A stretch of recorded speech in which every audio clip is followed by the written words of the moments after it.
lihat buku paketnya halaman 106.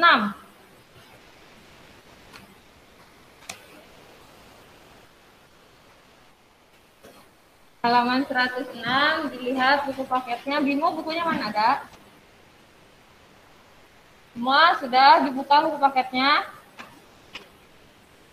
Di hari Jumat kita sudah mempelajari juga materi IPA tentang apa? Dilihat coba di buku catatannya. Di hari Jumat tuh kita sudah membahas tentang yang ada asam-asamnya. Membahas tentang kenapa apa tadi? Aiskaria. Membahas tentang apa? Asam basa. Ya, jadi di pertemuan sebelumnya itu kita membahas tentang larutan asam dan juga larutan basa. Kalau larutan asam itu seperti apa? Larutan asam. Coba Ibu mau tanya Juwita mana Juwita? Larutan asam seperti apa Juwita? Kenapa? Jeruk lemon, terus? Nah, jadi larutan asam itu larutan yang memiliki pH di bawah 7. Jadi kita ini ada pH yang namanya batas normal. Nah, batas normal itu di angka 7. Kalau misalkan larutan tersebut di bawah 7, maka itu dinamakan larutan asam. Tapi kalau larutan itu ternyata pas dicek pH-nya itu ada di angka 8, maka larutannya itu bersifat larutan basa. Contohnya itu seperti yang sudah dibahas, larutan basa, contohnya ada di sabun mandi. Terus apalagi yang biasa buat sikat gigi apa? Temannya sikat gigi apa? Odol, terus atau pasta gigi, terus gak apa-apa, odol juga betul. Gak usah malu-malu. Terus apa lagi? Yang buat cuci piring. Ya, itu sabun cuci piring, Sunlight. Tapi kita nggak disponsori di sini. Jadi sabun cuci piring bilangnya ya. Terus apa lagi? Selain itu apa lagi? Yang bersifatnya, tapi kalau untuk yang larutan basa itu kalian jangan coba-coba buat dicicip. Kalau misalkan yang larutan asam itu masih boleh dicicip kayak seperti sirup lemon, itu masih bisa dicicip. Tapi kalau untuk larutan basa itu kalian jangan pernah mencicip karena akan terasa pahit kalau misalkan dicicip. Coba kalian cicip sabun deterjen, kan itu akan malah membahayakan diri kalian. Nah, untuk mengetahui larutan itu basa atau asam, kita dapat mencobanya menggunakan namanya kertas lakmus. Ada yang pernah lihat sebelumnya kertas lakmus? Belum nih. Di sini ada kertas lakmus, ada yang berwarna merah dan juga ada yang berwarna biru. Nah, kertas lakmus ini digunakan untuk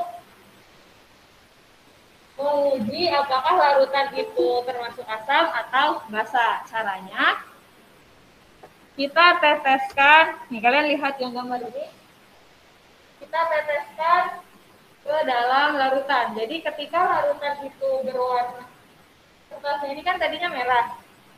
Ketika dicelupkan ke dalam larutan, itu kertasnya berubah jadi warna biru, maka larutan tersebut dinamakan larutan basa.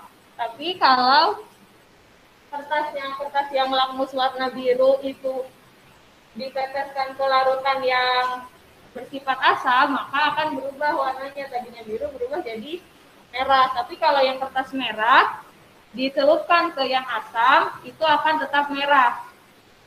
Kalau misalkan yang biru dibasa, itu akan tetap biru. Paham atau masih bingung? Nih, jadi nah, coba kalian perhatikan di papan tulis. Di sini ada larutan A dan larutan B. Untuk larutan A, kertas lakmusnya itu tadinya ada berwarna merah. Kan tadi kertas lakmus itu ada kertas lakmus merah dan kertas lakmus biru. Ya, nih. Nah, di sini kertas lakmus itu kan ada yang merah dan ada yang berwarna biru. Ketika kita celupkan ke larutan A, kertas lakmus yang berwarna merah itu berubah jadi warna biru.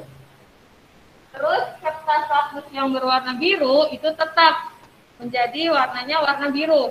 Kira-kira larutan A ini asam atau basa?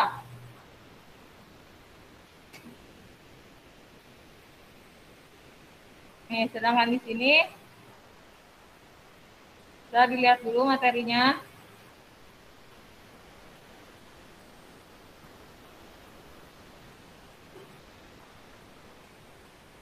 Kira-kira larutan A ini asam atau basa? Dia berubah, apa yang berubah di sini? Yang warna merah atau yang warna biru? Yang warna apa? Yang warna merah. Kertas warna merah berubah jadi biru, berarti dia asam atau basa? Apa? Basa. Ini basa. Nah, jadi ketika kertas lakmus itu tadinya merah berubah jadi biru, maka larutan tersebut bersifat basa. Kalau yang larutan B sekarang, yang berubah kertas lakmus yang mana? Yang biru atau yang merah? Yang biru. Kertas lakmus biru berubah jadi merah, berarti apa? Hah? Asam. Berarti larutan ini termasuk larutan asam. Sampai sini paham? Jadi kalau larutan asam itu merubah lakmus biru menjadi apa? Merah. Kalau larutan basa merubah lakmus merah menjadi biru. Ini sudah dicatat ya? Sudah belum? Nanti dikirimkan di Google Classroom materinya. Nah, sekarang untuk kita tadi sudah mengetahui bahwa ini adalah indikator yang digunakan untuk menguji suatu asam atau basa. Nah, di sini ada selain tadi ada yang dinamakan dengan indikator asam basa. Indikator ini adalah senyawa yang dapat menunjukkan perubahan. Silakan sambil dicatat, nggak apa-apa. Warna apabila bereaksi dengan asam atau basa. Terlihat nggak? Terlihat? Kalau misalnya tulisannya kurang jelas, Sebentar. Yang mana? Ini. Nah, jadi indikator asam basa ini adalah suatu senyawa yang dapat menunjukkan perubahan warna apabila bereaksi dengan asam atau basa. Nih, di sini poinnya. Nah, indikator itu ada bagi dua, ada indikator alami dan juga ada indikator yang buatan. Coba kalian perhatikan dulu yang di sebelah sini, sebelah kanan ya. Kelihatan nggak tulisan ini? Bentar, perubahan warna.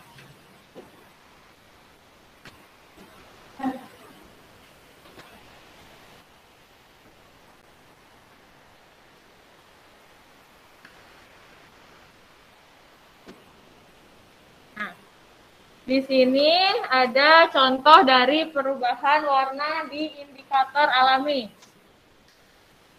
Karena tadi indikator alami itu indikator yang berasal dari bahan-bahan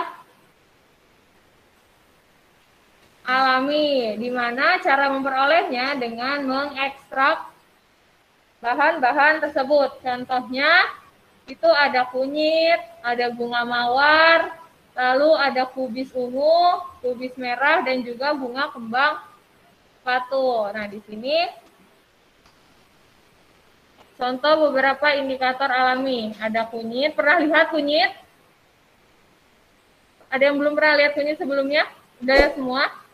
Saya tahu ya ada di dapur kita masing-masing. Nah, ini apa? Ini apa nih yang kedua? Kubis ungu atau kol ungu. Pernah lihat? Belum. Nah, jadi kol itu biasanya lihatnya kol yang berwarna putih ya. Nah, ini ada kol yang berwarna ungu. Kalau ini apa? Bunga kembang sepatu. Ini bunga apa? Yang tipis biasanya. Bunga kertas. Nah, di sini kita kembali ke tadi.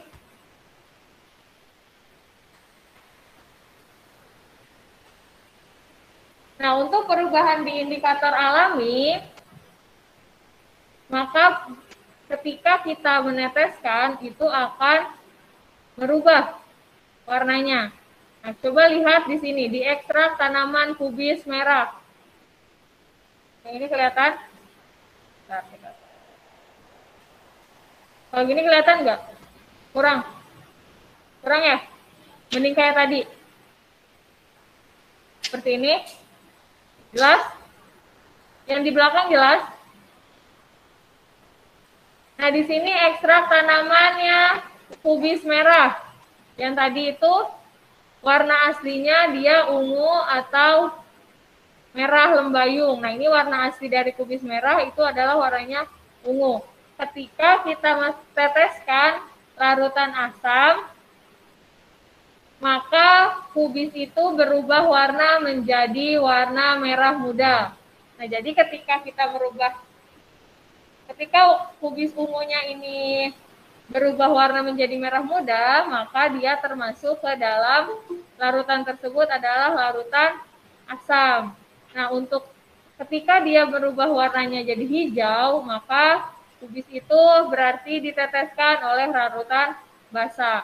Jadi selain tadi kita menggunakan kertas lakmus, kita juga dapat menggunakan beberapa indikator alami seperti tadi ada kunyit, bunga sepatu, bunga mawar, terus ada kubis merah. Nah, di sini kalian bisa lihat atau nah, di sini kunyit itu warna aslinya warna apa? Warna asli kunyit. Kan tadi udah pernah lihat katanya tadi. Warna asli kunyit warnanya apa?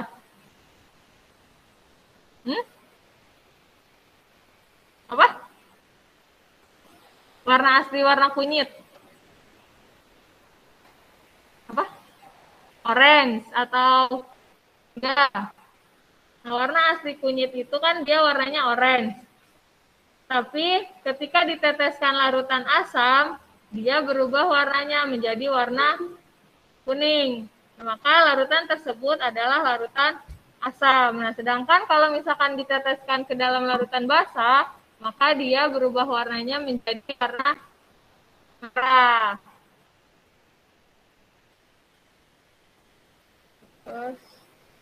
Nah, untuk indikator alami sudah paham? Apa saja yang digunakan untuk indikator alami tadi?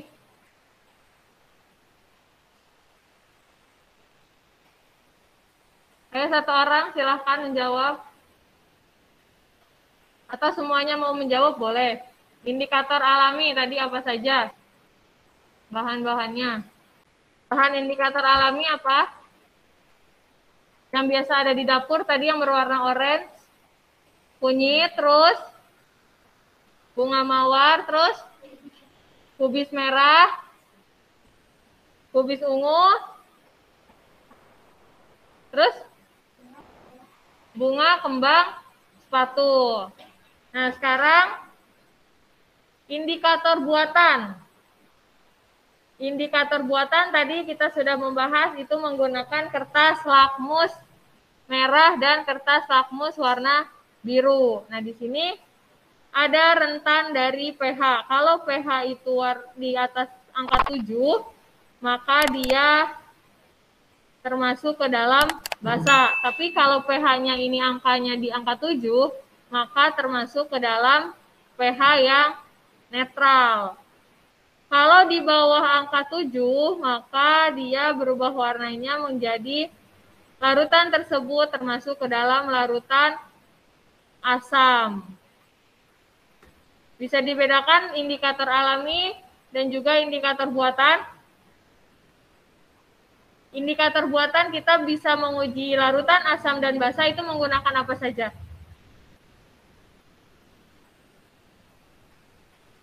Menggunakan apa?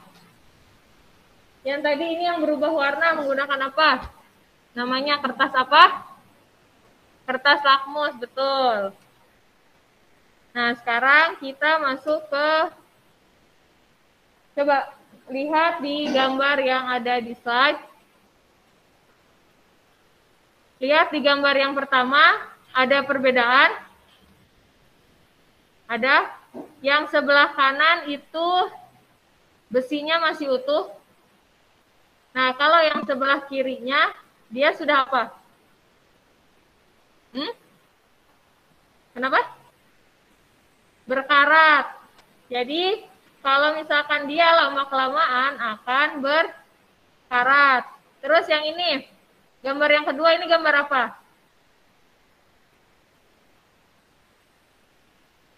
Gambar yang ini. Gambar apa? Korek api yang sedang apa? Yang sedang menyala. Nah, jadi dua gambar ini itu termasuk contoh dari perubahan materi atau perubahan zat benda. Nah, ini akan kita pelajari juga pada hari ini, yaitu perubahan benda. Silakan kalian dilihat di buku paket halaman 117, dimulai dari 117, 118, 117. Nah, pada perubahan materi, benda tersebut umumnya memiliki dua sifat. Yang pertama itu ada sifat fisika dan juga ada sifat kimia. Nah, untuk sifat fisika itu sifat yang berkaitan dengan keadaan fisik. Contohnya itu bisa warnanya, bentuknya. Nah, jadi kalau sifat fisika itu lebih ke sifat fisiknya. Bisa warna, lalu bisa bentuk, terus bisa apa lagi? Termasuk apa lagi yang kira-kira menunjukkan fisik? Selain warna, bentuk, terus apa lagi? Teksturnya ini nih. Teksturnya berarti kekerasannya, lalu ada bau dari benda tersebut, titik bibir, titik kuku, titik leleh, dan juga ukuran partikel dan massa jenis dari benda tersebut. Nah, itu termasuk ke dalam sifat fisika dari benda atau sifat fisik. Nah, sifat fisik dari ini, dari penghapus itu sifat fisiknya gimana, coba deskripsikan. Ya, Farel gimana? Tadi kayaknya mau jawab. Sifat fisik. Apakah dia bentuknya kotak atau dia bentuknya segitiga? Coba ini bentuknya apa?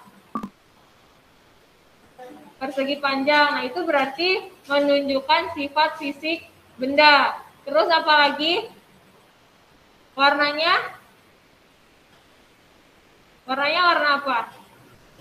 Warna biru. Nah, itu warna biru dan persegi panjang itu dinamakan sifat fisika benda atau sifat fisik benda yang dapat kalian lihat dengan mata. Lalu ada juga yang namanya sifat kimia. Sifat kimia benda itu sifat yang berhubungan dengan mudah atau susahnya zat tersebut itu untuk berurai secara kimia. Ini maksudnya berurai ya. Ini berurai. Berurai ini termasuk ke dalam seperti kayak di benda tersebut itu dapat terurai atau tidak. Mau dicatat? Mau dicatat dulu? Coba silahkan catat dulu. Anak-anak yang ada di Google Meet bagaimana? Ada yang ingin ditanyakan?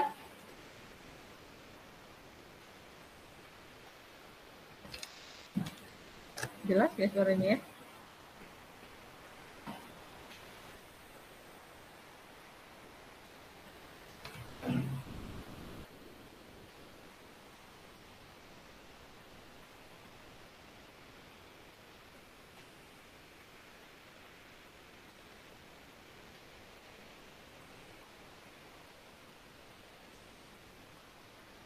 Ini lupa. Sebentar. Nah,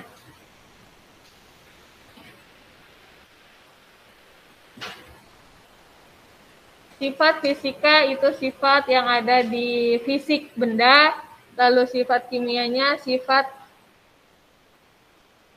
yang tidak terlihat oleh mata.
Sudah catatnya? Sifat fisika adalah sifat yang berkaitan dengan keadaan fisik suatu zat. Sifat kimia adalah sifat zat yang berhubungan dengan mudah atau sukarnya zat tersebut terurai.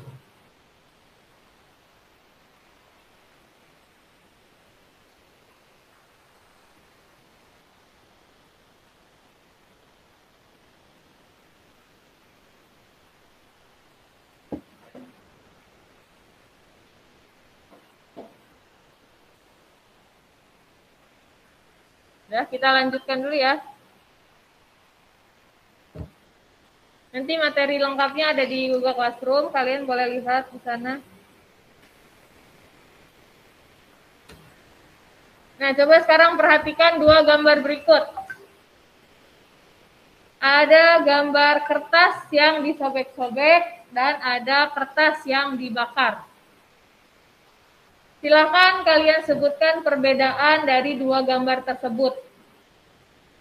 Kira-kira kertas yang ini itu akan hilang atau tidak? Terus kertas yang dibakar itu lama-kelamaan akan hilang atau tidak? Ataukah ada berubah? Ataukah bagaimana? Ada dua gambar. Ada kertas yang disobek dan juga ada kertas yang dibakar. Untuk kertas yang disobek, kira-kira kertasnya ketika awalnya kan kertas itu utuh satu. Tapi ketika kita sobek-sobek, apakah kertas itu akan hilang?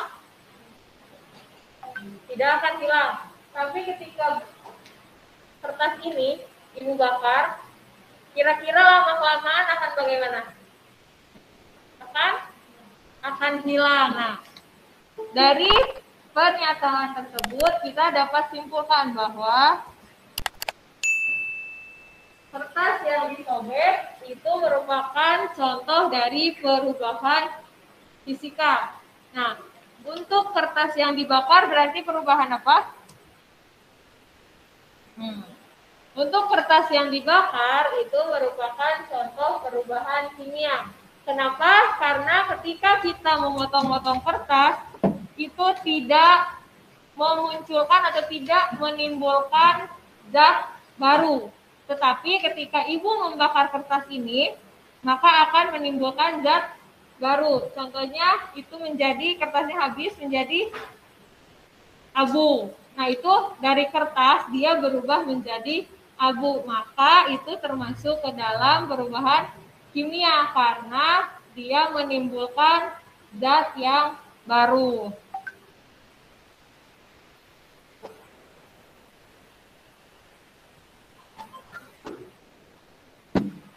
Bentar.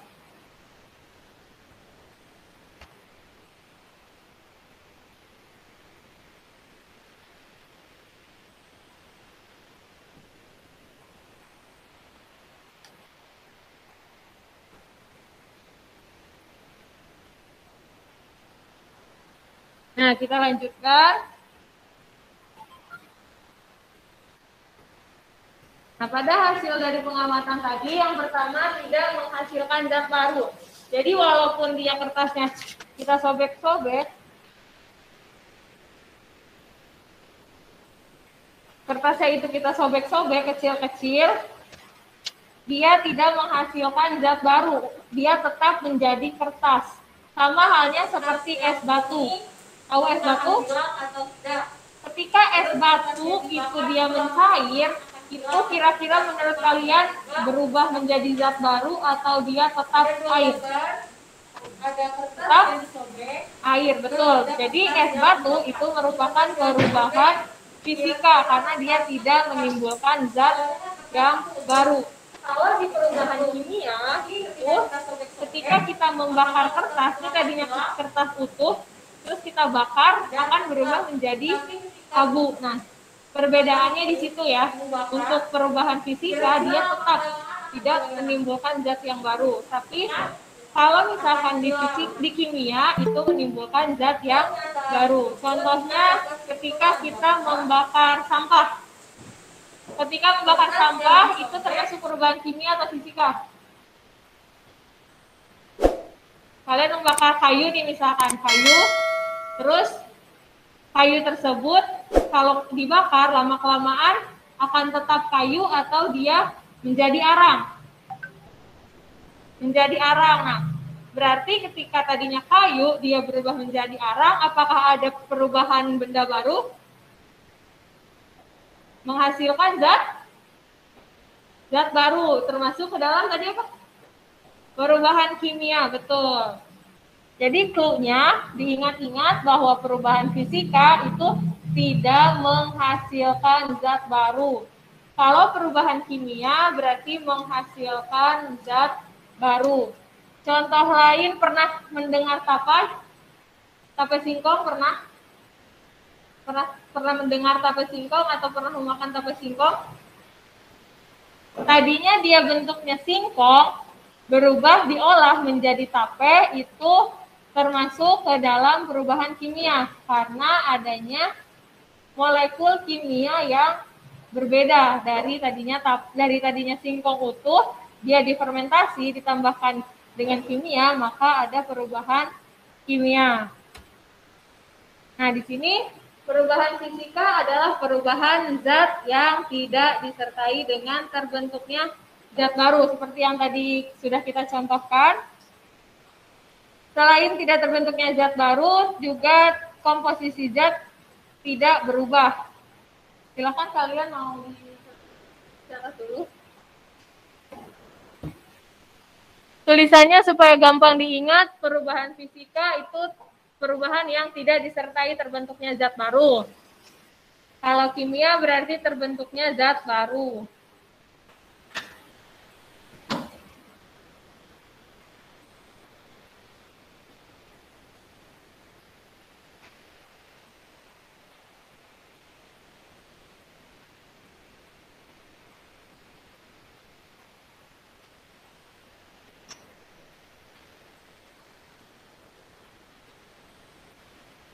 Sebentar.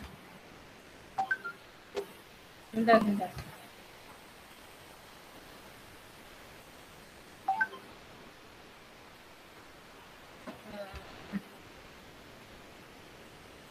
Perubahan benda itu ada perubahan kimia dan juga perubahan fisika. Atau bisa dilihat di buku paket halaman 124.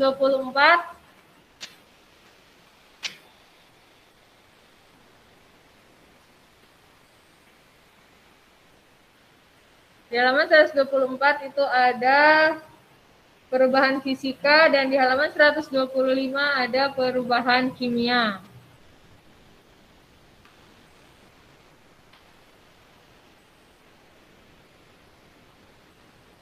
Kalau kembang api kan biasanya setiap tahun baru atau lebaran itu anak kecil atau menyalakan kembang api.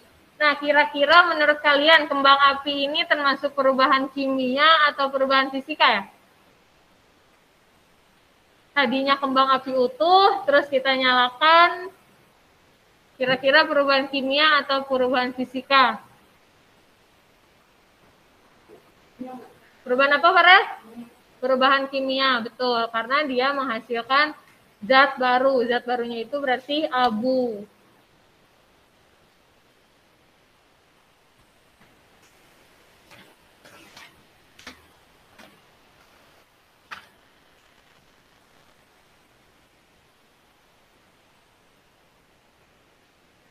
Kalau ini, meja.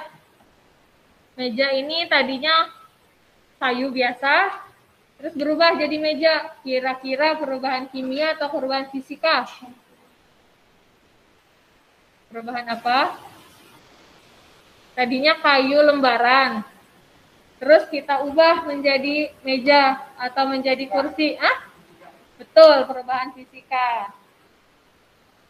Karena walaupun dia berubah bentuk, tetapi tidak menghasilkan zat baru. Dia tetap kayu menjadi kayu. Bisa dibedakan perubahan kimia dan perubahan fisika? Apa ada yang masih bingung? Mana perubahan kimia, mana yang termasuk perubahan fisika? Gak apa-apa, sampaikan saja mumpung kita dapat bertemu secara langsung. Dan yang untuk di Google Meet juga silahkan kalau misalkan ada yang ingin bertanya, sampaikan saja. Ini mencatatnya sudah? Sudah, kita lanjut. Sekarang kalian lihat ke atas, ada bola lampu yang nyala. Kira-kira bola lampu ini termasuk ke dalam perubahan kimia atau perubahan fisika? Perubahan fisika, betul. Terus, kalau makanan yang lama-kelamaan disimpan, itu kan akan basi. Ya. Nah, makanan basi ini kira-kira perubahan kimia atau perubahan fisika? Nasi yang lama-kelamaan kan akan basi. Nah, itu kira-kira perubahan kimia atau perubahan fisika? Perubahan apa? Perubahan fisika. Coba ada yang lain? Tadi siapa namanya? Juwita. Kata Juwita perubahan fisika. Ada yang lain?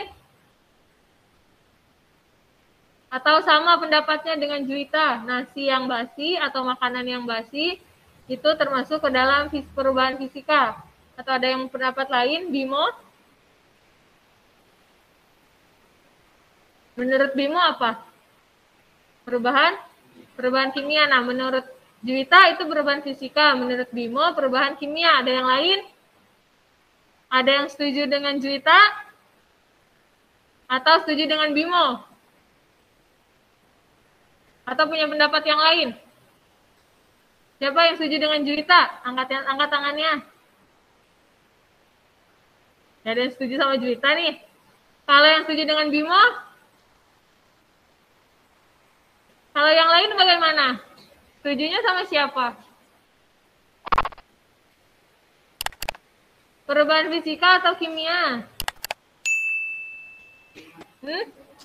Perubahan kimia. Karena dia makanan basi itu menghasilkan zat yang baru. Zat baru ini berarti susunan kimianya dia baru. Lagi deh. Tadi sudah lihat di gambar yang awal. Besi berkarat. Nah, besi yang berkarat ini termasuk ke dalam perubahan apa?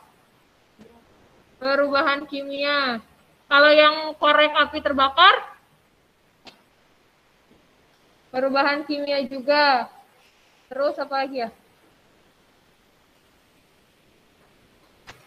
Kalau beras yang ditumbuk menjadi tepung, kira-kira perubahan kimia atau perubahan fisika? Perubahan apa? Perubahan fisika, betul. Ada lagi yang mau menyampaikan contoh perubahan-perubahan? Tadi kan kertas yang dipotong-potong, kayu yang berubah jadi kursi. Nah, di sini benda-benda yang mengalami ciri-ciri perubahan kimia. Untuk perubahan kimia itu berarti terbentuknya zat baru. Ya, jadi untuk perubahan kimia itu terbentuknya zat baru. Lalu terbentuknya gas dan juga terbentuknya endapan, terjadinya perubahan warna dan terjadinya perubahan suhu. Coba kalian lihat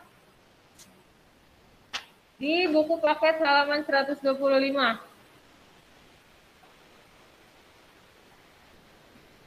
Nah, pada perubahan kimia itu terdapat ciri-ciri yang ada 5 tadi disebutkan.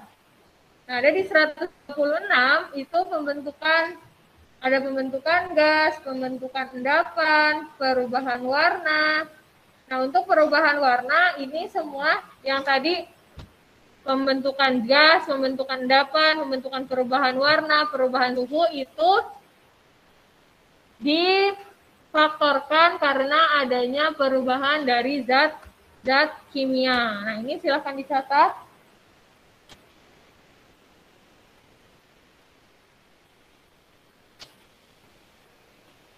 Jadi diingat-ingat clue-nya itu untuk perubahan fisika, berarti dia tidak menghasilkan zat yang baru. Kalau misalkan perubahan kimia, dia menghasilkan zat baru.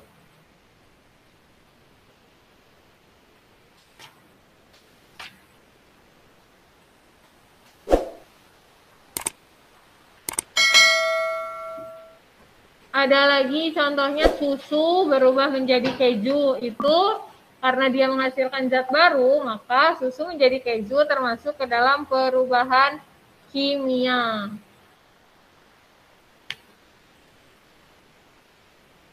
Kalau Ibu tugaskan supaya mencari contoh di rumah, boleh. Nanti dikumpulkannya di Google Classroom. Sekarang dicatat dulu materinya. Anak-anak yang di rumah juga silakan dicatat dulu materinya. Nanti materi yang hari ini akan Ibu kirimkan serta tugasnya di Google Classroom. Dan untuk tugas-tugas yang belum, kalian silakan cek Google Classroom-nya kira-kira tugas mana yang belum kalian kerjakan, atau mungkin kalian udah mengerjakan, tapi kalian lupa mengumpulkan ke Google Classroom. Nah, itu silakan kalian cek Google Classroom-nya karena ada beberapa yang masih kosong nilainya. Ada yang mau ditanyakan dulu tentang perubahan kimia, perubahan fisika, lalu tadi kita membahas tentang indikator alami, indikator buatan. Kalau ada yang ingin ditanyakan, silahkan ditanyakan dulu di sini. Udah? Nah, ini contoh-contoh dari perubahan materi yang terjadi di alam. Ada di perubahan fisika, coba sebutkan. Ini ada berapa? 1, 2, 3, 4, 5, 6, 7, 8, pas. Dimulai dari sebelah sini. Sebutkan perubahan fisika, bacakan. Ibu mau mendengar suaranya. Kelihatan nggak? Dilihat di buku 128.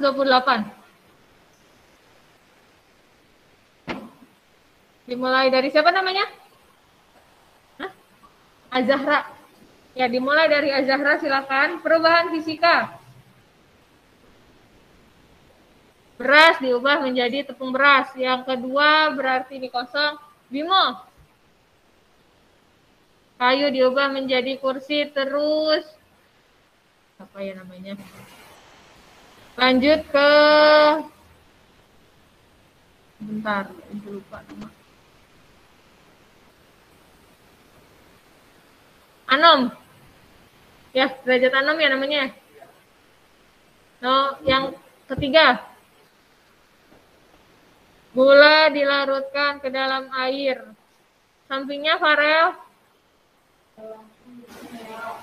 Bola lampu listrik menyala, itu perubahan fisika. Terus masih perubahan fisika yang kelima. Air berubah menjadi es. Nah, untuk di perubahan fisika ini kan tadinya air berubah menjadi es batu, dia akan tetap menjadi air.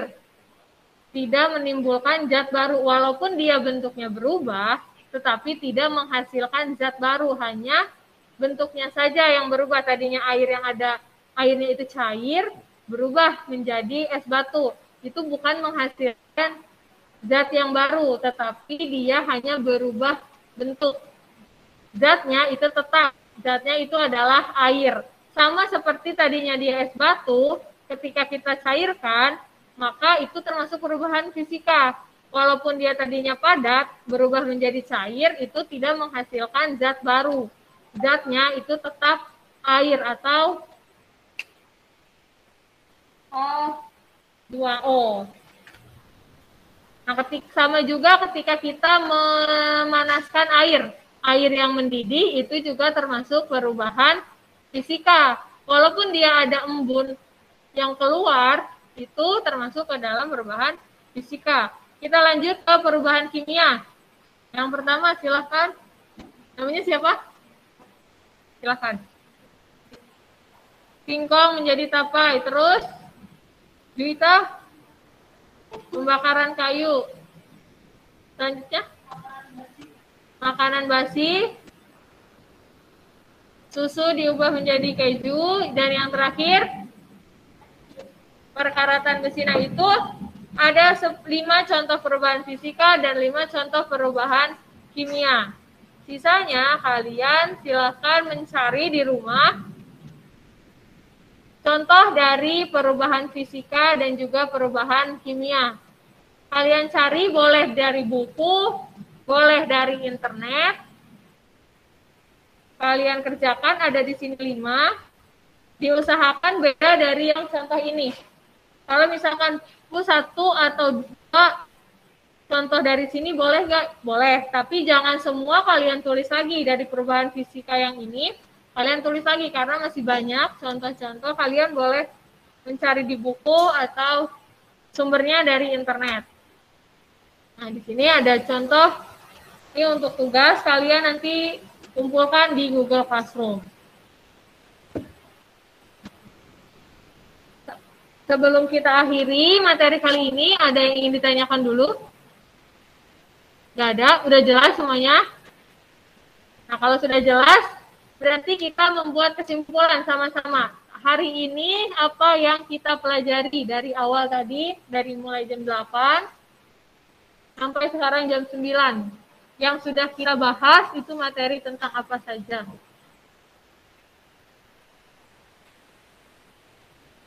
Ada yang mau menyampaikan atau mau membuat kesimpulan sama-sama? Atau mau 1 orang? Kalau mau 1 orang, silakan angkat tangannya. Dari yang awal kita yang warna-warna, yang kertas-kertas lakmusan. Ya, Farel mau? Enggak. Atau mau sama-sama? Kalau sama-sama berarti semuanya bareng-bareng. Yang pertama kita membahas mengenai materi apa? Asam dan basa. Terus kalau asam basa itu berarti kalau asam itu cirinya pH-nya di bawah 7 atau di atas 7? Di bawah 7. Kalau basa Di atas 7. Terus sudah membahas asam, basa, terus membahas apa lagi?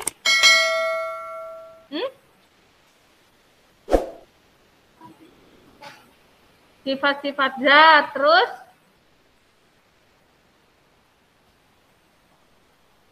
apa lagi?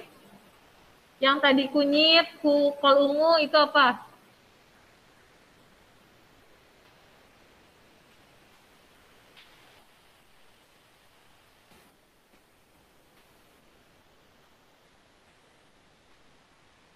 Nah, yang tadi ini, itu kita membahas apa? Tadi kita sudah membahas apa tadi? Asam basa, ya. Terus sifat-sifat zat. Terus apa lagi yang kita bahas?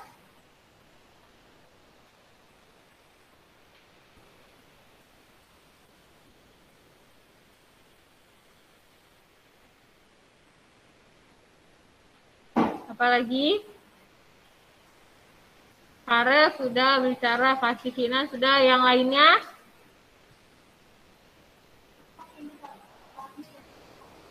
Indikator alami, indikator buatan. Terus satu lagi nih yang terakhir tadi kita bahas yang berkarat, ada yang tidak berkarat, itu apa? Benda-benda yang ada perubahan. Perubahannya apa saja? Perubahan fisika dan perubahan kimia. Nah, itulah materi yang sudah kita bahas hari ini. Ada asam basa, lalu indikator buatan, indikator alami, indikator asam basa ini asam larutan yang di bawah, pH-nya itu di bawah 7. Kalau untuk basa, pH-nya di atas 7. Lalu indikator alami ini kita dapat gunakan dengan menggunakan bahan-bahan alami, contohnya kunyit, kubis ungu. Lalu indikator buatan, tadi kita menggunakan kertas lakmus. Terus tadi sifat-sifat benda ya, sifat-sifat benda itu ada sifat kimia, sifat fisika. Lalu tadi terakhir itu sifat apa tadi? Askarya. Oh, Raya ya udah. Menurut Raya itu benda-benda yang mengalami perubahan. Perubahannya ada perubahan fisika dan perubahan kimia. Kalau untuk perubahan fisika itu perubahan yang tidak menghasilkan zat baru. Kalau perubahan kimia berarti dia menghasilkan zat baru. Nah, cukup sekian materi pembelajaran IPA kita hari ini. Semoga dapat bermanfaat. Kalau misalkan tidak ada pertanyaan, ini ada pertanyaan tidak? Yakin tidak ada pertanyaan? Sudah paham semua? Baik, jika tidak ada pertanyaan, maka Ibu akhiri pembelajaran IPA hari ini. Terima kasih sudah mengikuti pembelajaran IPA hari ini yang terbatas 1 jam. Semoga dapat kalian pahami dan juga dapat bermanfaat. Silakan kalian istirahat bagi yang belum. Bagi yang membawa minuman, silakan minum. Terima kasih. Wassalamualaikum warahmatullahi wabarakatuh.